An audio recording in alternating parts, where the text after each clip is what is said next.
नमस्कार विद्यार्थी मित्रो, आमचे YouTube channel science and education corridor यामध्ये आपले सर्वांचे स्वागत। बीएड कॅप राऊंड 2025 या अंतर्गत आपण व्हिडिओ पाहत आहोत। ज्या बाबीची आपण अत्यंत वाट पाहत होता ती म्हणजेच आपला शेड्यूल जो आहे तो चालू होणे, म्हणजेच ऑप्शन फॉर्म आपल्या यावर्षीचे बीएड कॅप राऊंड 2025चे सुरू झालेले आहेत। तर चला पाहूया त्या संदर्भात असणारी अपडेट। तत्पूर्वी आपण जर आमच्या चॅनलवरती अजूनही नवीन असाल तर कृपया चॅनलला सबस्क्राईब करा। आपल्या सर्व चारही बीएड कॅप राऊंडचे जे अपडेट्स आहेत आपल्याला वेळेत आमच्या चॅनलवरती मिळत राहतील याची खात्री बाळगा। तर चला CET सेलच्या वेबसाईटवरती जाऊ, जेथे आपणास ही अपडेट पाहायला मिळेल। आपण CET सेलच्या वेबसाईटवरती आलो आहोत। आपल्याला इथे काही सूचना पाहायला मिळत आहेत। त्यामध्ये round first final merit list has been publish हे आपल्याला पाहायला मिळते। त्यानंतर all the candidates who are in the final merit list are eligible to fill college option form. ज्या विद्यार्थ्यांचं नाव फायनल मेरिट लिस्टमध्ये आहे त्यांना कॉलेज ऑप्शन फॉर्म भरण्यास मुभा देण्यात आली आहे। These candidates are not allowed to unlock their application form. फक्त आपल्याला काय करायचं आहे तर ऑप्शन फॉर्म भरायचा आहे। आपला फॉर्म आपल्याला अनलॉक करता येणार नाही, म्हणजे आपल्याला फक्त इथे एकच काम सध्या करायचं आहे, ते म्हणजेच आपल्याला काय करायचं आहे तर कॉलेज ऑप्शन फॉर्म भरायचा आहे। फॉर्म आपला अनलॉक होणार नाही याची सूचना आपल्या CET सेलने आपल्यासाठी इथं दिलेली आहे। त्यानंतर college option form filling is compulsory after filling the preference it is compulsory to lock the preference. आपले जे प्रिफरन्सेस आपण देणार आहोत त्याला आपल्याला लॉक करणं अभिप्रेत आहे, गरजेचं आहे।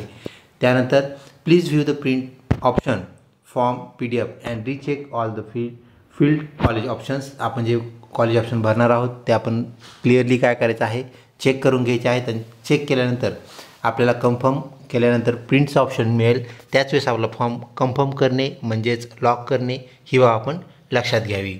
त्यानंतर there will be separate links for option form filling for English medium student that is ELCT। ELCTच्या विद्यार्थ्यांना सेपरेट त्यांना एक लिंक देण्यात आली आहे। त्या लिंकवरच त्यांनी फॉर्म भरायचे आहेत। जनरलची लिंक वेगळी आहे। जनरल BEd, स्पेशल BEd आणि ELCT BEd आपल्याला 3 BEd पाहायला मिळतात। तर ELCTवाल्यांनी स्पेशल त्यांच्या ELCT BEdच्या टॅबवरूनच फॉर्म भरणं गरजेचं आहे। आपल्या वेबसाईटवरती आपल्याला एक रनिंग नोटिफिकेशन पाहायला मिळते, ज्यामध्ये आपण पाहू शकता final merit list has been publish on the website and option filling form be available as per the schedule. इथे आपल्याला फायनल मेरिट लिस्ट पाहायला मिळते। ही जी मेरिट लिस्ट आहे ती ELCTची आहे।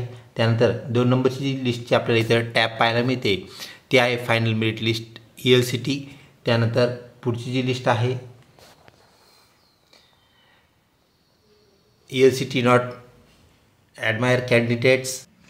आपण वरती स्क्रॉल केल्यानंतर आपल्याला परत काही बाबी पाहायला मिळतात। त्यामध्ये आपले रजिस्ट्रेशन जे आहेत एकूण विद्यार्थी म्हणजेच 75,860 इतक्या विद्यार्थ्यांनी रजिस्ट्रेशन्स केले आहेत। ॲप्लिकेशन फॉर्म ब्लॉक, काही विद्यार्थ्यांचे ॲप्लिकेशन फॉर्म जरी व्हेरीफाय होणं बाकी असेल आपण चिंता करू नये, तर बऱ्याच विद्यार्थ्यांचे ते बाकी आहेत आणि हे काम जे आहे ते CET सेलचं आहे। CET सेल हे काम लवकरच संपवेल याची आपण खात्री बाळगावी। तसेच आपल्याला ज्या त्रुटी दिल्या आहेत त्या आपण वेळेत पूर्ण केल्याच असतील, त्या संदर्भात आपण एक सेपरेट व्हिडिओ बनवलेला आहे, तोही व्हिडिओसुद्धा आपण पाहू शकता। यासाठी आपल्याला साइन इन करावं लागेल। साइन इनमध्ये आपण पाहू शकता ईमेल ID आपल्याला टाकायचा आहे, आपण दिलेला पासवर्ड टाकायचा आहे आणि नंतर साइन इन याला क्लिक करायचं आहे। ईमेल ID आहे आणि पासवर्ड जर विसरला असेल तर पासवर्ड रिसेट करायसाठी आपल्याला इथं टॅब दिलेली आहे। आपण आता साइन इन करूया। आपण लॉग इन केलेलं आहे, वरती स्क्रॉल करूया। इथे आपण पाहू शकता ॲप्लिकेशन फॉर्म भरलेला कन्फर्म केलेला आहे, म्हणजे लॉक आहे हा फॉर्म। त्यानंतर पार्शियली व्हेरीफाईड एका डॉक्युमेंट संदर्भात इथे आपल्याला त्याची त्रुटी असलेली पाहायला मिळते। एक सर्टिफिकेट परत अपलोड करायला सांगितलेलं आहे। तर आपल्याला सध्या काय करायचं आहे ऑप्शन फॉर्म भरायचा आहे। Means proceed to fill option फॉर्मला आपण क्लिक करूया। विद्यार्थी मित्रो, आपण ऑप्शन फॉर्मला क्लिक करताच इथे आपल्याला काही टॅब पाहायला मिळत आहेत, सर्च ऑप्शन्स पाहायला मिळत आहेत। आपल्याला जी युनिव्हर्सिटी होम युनिव्हर्सिटी आहे, जिथं तुमचं BA BCom BSc झालेलं आहे ते युनिव्हर्सिटी तुम्हाला तिथे पाहायला मिळेल। सिलेक्ट डिस्ट्रिक्ट, त्यातले कुठले कॉलेजेस तुम्हाला पाहिजेत, कॉलेजचं स्टेटस, कोणत्या प्रकारचे कॉलेज तुम्हाला पाहिजे आहेत। त्यानंतर select medium, select college type जे आहेत त्यामध्ये कॉलेजचे 2 टाईप आपल्याला पाहायला मिळतात। को एज्युकेशन जिथे गर्ल्स आणि बॉईज या दोघांनाही ॲडमिशन मिळते, असे जनरल कॉलेज ज्याला आपण म्हणूया को एज्युकेशन कॉलेजेस आपल्याला पाहायला मिळतात, जेथे फक्त गर्ल्सलाच म्हणजे फक्त मुलींनाच किंवा वुमनला प्रवेश मिळतो. असे जे कॉलेजेस आहेत तर ते गर्ल्स कॉलेज म्हणून ओळखले जातात. तर आपण इथे ऑल करूया आणि बाकी जे आहे युनिव्हर्सिटी, मग तुम्हाला कुठलीतरी एक युनिव्हर्सिटी चूज करावी लागेल. त्या युनिव्हर्सिटीला आपण क्लिक केलं आहे. Doctor Babasaheb Ambedkar Marathwada university, Chhatrapati Sambhajinagar. त्यामध्ये 4 जिल्हे आहेत.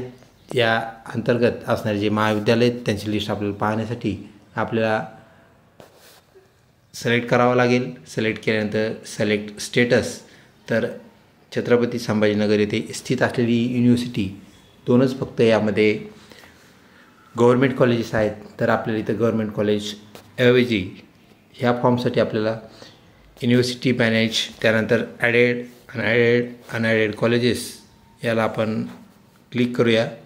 यामध्ये अनएडेड जालना केलेला आहे आपण. मीडियम जे आहे ते आहे मराठी. सिलेक्ट करूया आपण. त्यानंतर कॉलेज टाईप ऑल ठेवूया आणि त्यानंतर म्हणूया सर्च. आता जालन्यामध्ये असलेल्या कॉलेजची लिस्ट आपल्याला इथं ओपन झालेली आहे. त्या विद्यापीठानिहाय, जिल्हानिहाय आपल्याला इथे कॉलेजची लिस्ट उपलब्ध झालेली पाहायला मिळते. आपण एखादी दुसरी युनिव्हर्सिटी निवडली असते, जसे की SNDT युनिव्हर्सिटी मुंबई, तर त्यामध्ये आपण वुमन्स युनिव्हर्सिटी असल्यामुळे आपल्याला को एज्युकेशन आणि ऑल करता आलं नसतं, तर आपल्याला वुमन गर्ल्स एज्युकेशनला क्लिक करावं लागलं असतं आणि त्यातील कॉलेजेस आपल्याला पाहायला मिळाले असते. आपण इथे छत्रपती संभाजीनगर येथील युनिव्हर्सिटी सिलेक्ट केली आहे आणि त्या अंतर्गत असणारा एक जिल्हा आपण सिलेक्ट केला आहे. त्यामध्ये आता आपल्याला जे कॉलेज पाहिजे असेल त्याला आपण क्लिक करून सिलेक्ट करू शकतो. तर आपण इथे कॉलेजला प्रिफरन्सेस आपोआप जनरेट होतात. आपण ज्या कॉलेजला टच केलं तो 1 नंबरला आता गेलेला आपल्याला पाहायला मिळतो. त्यानंतर दुसरे जे कॉलेज आहेत आपल्याला क्रमानुक्रमे आपण त्याला ऑप्शन फॉर्म काय करायचा आहे, द्यायचा आहे, प्रिफरन्स द्यायचा आहे. आपण कॉलेज सिलेक्ट केल्यानंतर ॲड सिलेक्टेड ऑप्शन असं क्लिक करूया. इथे आपल्याला सिलेक्टेड ऑप्शन्स ॲडेड सक्सेसफुली आणि खाली ओके असा ऑप्शन पाहायला मिळतो आहे. त्या ओकेला आपण क्लिक करूया. त्यानंतर आपल्याला सेव्ह अँड नेक्स्ट असं म्हणून सामोरं जावं लागेल.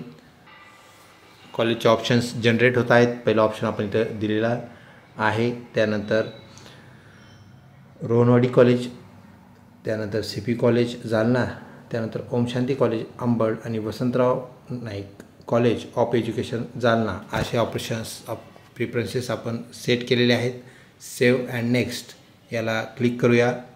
आपल्या विषयानुरूप आपल्याला मेथड मिळत असतात. आपण इथे पाहू शकता इकॉनॉमिक्स, इंग्लिश आणि सोशल सायन्स ह्या मेथड्स आपल्याला इथे पाहायला मिळत आहेत.